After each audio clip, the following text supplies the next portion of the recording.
कोई भी प्रिपरेशन का इंतजाम नहीं था। आपदा प्रबंधन का विभाग है, सैकड़ों कर्मचारी हैं, अधिकारी हैं, करोड़ों रुपए का बजट है, लेकिन आपदा के आने से पहले कोई प्रबंध नहीं किया गया। क्या काम पड़े इससे ऊपर आपके यमुना तक?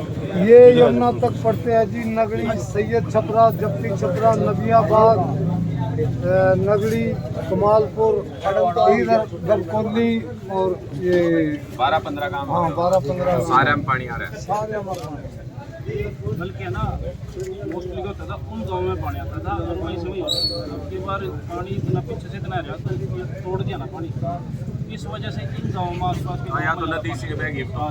वो थोड़ा जो पॉइंट था ना सर, उसका ड्रेन बंद हो गया ड्यू टू खनन। 45 फुट की खुदाई हो गई। हम यूँ लगता हो यहाँ पानी आएगा, उसका थोड़ा बंदा बना दे, बाहर की साइड से घूम जाए पानी, उनको बचाने के लिए पटड़ी मजबूत कर दे। इन सब के लिए 1100 करोड़ रुपया पड़ा है सरकार, यूज को नहीं करती। यूज नहीं सर, आर्ट भी लगाएंगे और वो कागजों में करोड़ों रुपए का उसका वो जैसे अब आ गया, काम हर महकमे को बन जाएंगे। हर महकमे, इस महकमे ने भी काम किया, इस महकमे में इसमें वो यूँ बन जाएगी। मैं कल यमुना नगर से यहाँ तक मैंने कई ट्रेन देखी, सारी सूखी पड़ी है। जिसे मैं न्यू कह जी काम चल रहा है, इधर वाली कह रहे हैं यो खनन कर दिया, इसकी वजह से बंद होगी। ट्रेन तो सूखी पड़ी जहाँ बारिश का फिर दामा में चलेगा फिर होती है ना जी। जो भी आवाज़ है सबसे ज़्यादा यही आवाज़ उठाने का काम करता है। और आप जैसे लोग हैं सारे को ये भी नहीं कोई बड़ा नेता हमारे सेंटर लगे लगा लो प्रधान है और आपके सामने सिंपल है हमारे जैसे किसान के बेटे हैं जी। गांव कौन सा दिल्ली में? गाँव नौरी है जी मेरा, कैथल डिस्ट्रिक्ट में। अच्छा अदन हो रही।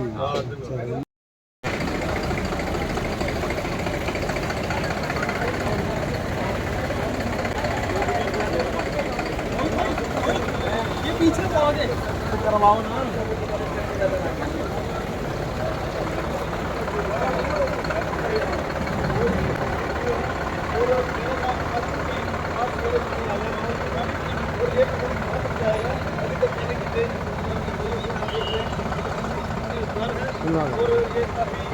जान माल का नुकसान है और इतना तगड़ा नुकसान हुआ है, 150 से ज़्यादा नुकसान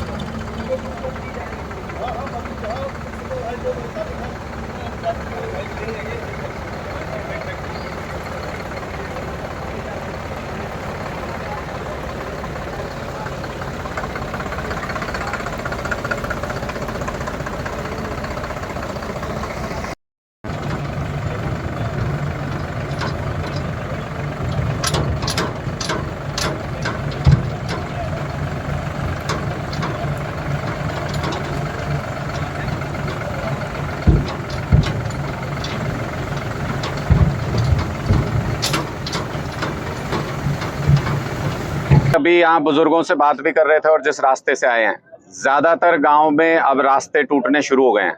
सड़क मार्ग बचा नहीं है, लोगों के पास आवाजाही का तरीका कोई बचा नहीं है, कोई मदद पहुंचाने का जरिया भी अब धीरे धीरे खत्म हो रहा है। तो अब ये मुश्किल समय और सरकार को आगे बढ़ के लोगों की मदद करनी चाहिए।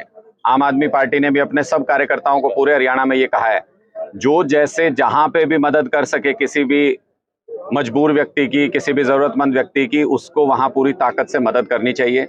सबसे बड़ा दुख इस बात का है कि आपदा प्रबंधन का करीब करीब 1100 करोड़ रुपए बिना खर्च किए हुए पड़ा है सरकार के पास। यहां भी मुझे पता चला, यहाँ पे भी कारण जो पानी आया गांव में, कम से कम 15 से 18 गांव यहाँ प्रभावित हैं। उनमें पानी आने का जो मेन कारण है वो किनारा यमुना का टूट गया। 2 जगह से बताया कि यमुना का किनारा टूट गया। वो किनारों को मजबूत करने के लिए हर साल मानसून से पहले एक पूरा मिशन चलना चाहिए। उसके लिए पैसा मिलता है, सरकार के पास बजट होता है उसके लिए। उन किनारों को मजबूत करने के लिए काम नहीं किया गया। अगर सरकार स्ट्रेटेजिकली कहीं से नुकसान को कम करने के लिए कहीं से अगर उसमें रिसाव या तोड़ती है कहीं से किनारा, तो उसके लिए पहले प्रबंध किया जाता है कि गांव के चारों तरफ आर्टिफिशियल बंधा बना दिया जाए, बांध बना दिया जाए, ताकि घरों में नुकसान ना हो, घरों तक पानी ना पहुंच पाए, बाहर निकल जाए। लेकिन यहां मैं देख रहा हूं कि आप देखिए घरों में, दुकानों में, मेरे ठीक पीछे ये आपको पानी भरा हुआ दिख जाएगा। कहीं कोई भी प्रिपरेशन का इंतजाम नहीं था। आपदा प्रबंधन का विभाग है, सैकड़ों कर्मचारी हैं, अधिकारी हैं, करोड़ों रुपए का बजट है, लेकिन आपदा के आने से पहले कोई प्रबंध नहीं किया गया। और अभी भी ना मंत्री ना विधायक कोई जमीन पे लोगों के दुख दर्द जानने के लिए भी नहीं पहुंच रहा। जनप्रतिनिधि का काम क्या है? सबसे पहले आप जनता के बीच में जाके उनका दर्द तो जानो कि वो चाहते क्या है, तभी तो उनकी समस्याएं पूरी करोगे। यहां भी पूछा तो वही जवाब मिला। जिला प्रशासन से कोई अभी तक इस गांव में आया ही नहीं। जब हम आ सकते हैं, जब समाज सेवी एनजीओ आ सकते हैं, जब खाना पहुंचाने के लिए समाज के समर्थ साथी आ सकते हैं, तो फिर सरकार के, जिला के अधिकारी क्यों नहीं आ सकते इन जगहों पे? उनको आके गांव के लोगों से पूछना चाहिए क्या दिक्कत है, क्या समस्या है, तभी मदद कर पाएंगे। और एक हमने पहले दिन ही जब ये पानी चढ़ना शुरू हुआ, हमने मांग की थी कि जीरी खत्म हो गई किसानों की पूरी तरह से।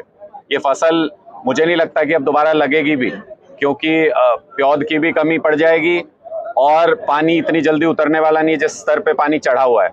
मुझे नहीं लगता ये सीजन किसान का वेस्ट जाएगा। तो सरकार को इसके लिए तुरंत मुआवजे का ऐलान करना चाहिए। कम से कम व्यक्ति को, उसको फसल नहीं दे सकते हम दोबारा से, लेकिन व्यक्ति को मानसिक संतुष्टि मिल सकती है।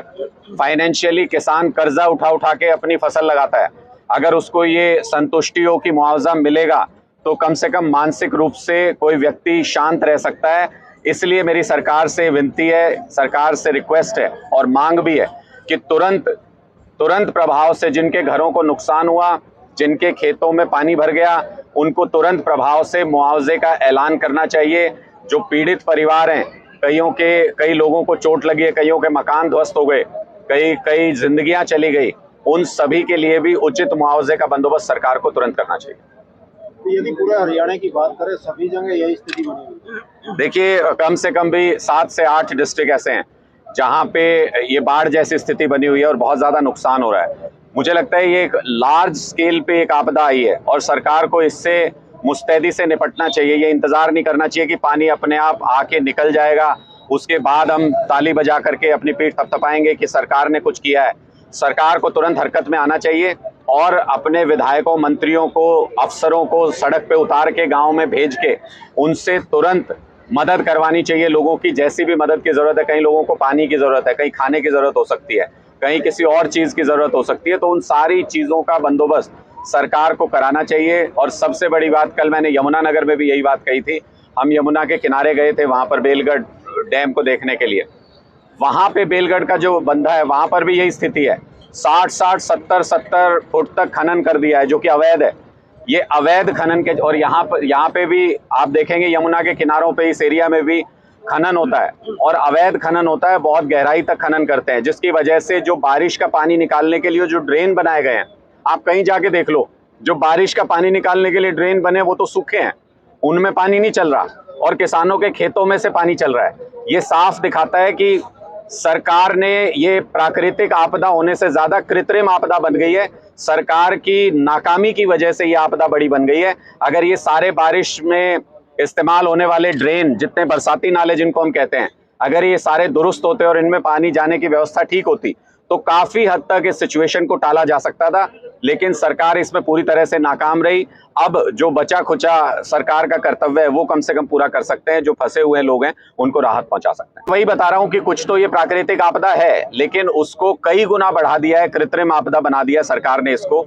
सरकार की नाकामी की वजह से ये हो रहा है। तटबंध, मैंने जैसा कहा, उसके लिए हजारों करोड़ रुपए का फंड होता है सरकार के पास। तटबंध पहली बात तो टूटना ही नहीं चाहिए।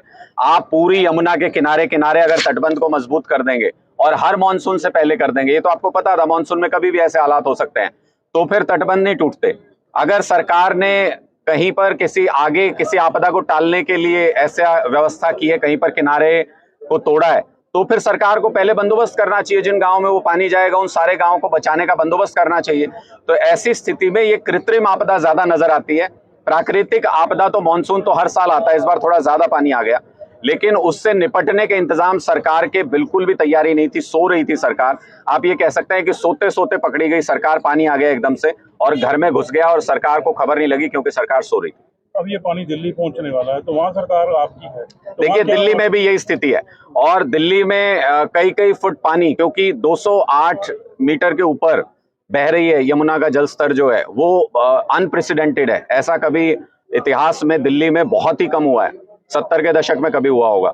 तो जब इतने लेवल पे यमुना बह रही है तो पानी का आना तो लाजमी है, लेकिन दिल्ली सरकार ने पहले से ही आपदा प्रबंधन के इंतजाम आज से 3-4 दिन पहले ही खुद मुख्यमंत्री जी ने कंट्रोल ले लिया था और उन्होंने आपदा प्रबंधन के तमाम इंतजाम किए हैं। पानी तो आएगा, वहां पर भी जरूर आएगा, लेकिन उस पानी से जान माल का नुकसान ना हो, इसलिए बहुत सारे लोगों को पहले ही इवैक्यूएट कर दिया गया, चेतावनी जारी करके उनको वहां से हटा दिया गया। जो सरकारी संपत्ति, दफ्तर, स्कूल जहां पर नुकसान होने का अंदेशा था, वहां पहले से 3 दिन से सरकार तैयारी कर रही है। और उससे भी बड़ी बात, दिल्ली का एक एक विधायक, दिल्ली का एक एक आम आदमी पार्टी का नेता लोगों के बीच में है। जैसे हरियाणा के अंदर हम जगह जगह जाके, मुझे नहीं पता हम कितनी मदद लोगों की कर पाएंगे या नहीं कर पाएंगे, लेकिन जितनी हमारी ताकत है उतनी ताकत से हम मदद भी कर रहे हैं और कम से कम दुख दर्द जानने के लिए लोगों का पहुंच रहे हैं। जनता के प्रतिनिधि अगर दुख दर्द में जनता के बीच में नहीं है तो इसका मतलब वो प्रतिनिधि होने का ढोंग कर रहे हैं, गलत राजनीति कर रहे हैं।